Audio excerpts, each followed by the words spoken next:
படிக்காமல் படிப்பது எப்படி என்பது குறித்து நம்ம சிந்திக்க போகிறோம்.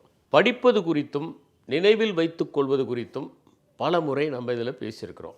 மாணவர்கள் அதிக மதிப்பெண்களை பெறுவதற்கு என்ன செய்ய வேண்டும், தேர்வு நேரத்தில் பதற்றம் இல்லாமல் இருக்க என்ன செய்ய வேண்டும், இதை பற்றியெல்லாம் நம்ம பேசியிருக்கிறோம். படிப்பதை பற்றி பேசுகிற போது 6 விதமான படிகள் இருக்கின்றன அப்படின்னு நான் சொல்லியிருக்கிறேன்.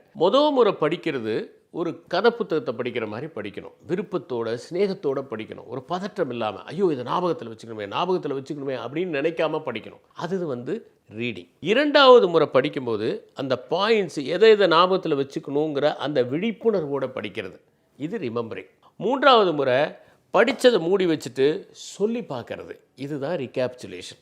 அதுக்கப்புறம் அது ஒரு பாயிண்ட்டாக முக்கியமான பாயிண்ட்டை மட்டும் எழுதி பார்க்கறது. இது ரீப்ரொடக்ஷன். அதுக்கப்புறம் இந்த ரீப்ரொடக்ட் பண்ணமே அந்த பாயிண்ட்ஸுக்கும் மூலத்தில் இருக்கிற அந்த பிரதிக்கும் என்னென்ன டிஃப்ரென்ஸ் இருக்குது, ஏதாவது விட்டுருக்கா பாயிண்ட்டு அப்படின்னு பார்க்குறோம்.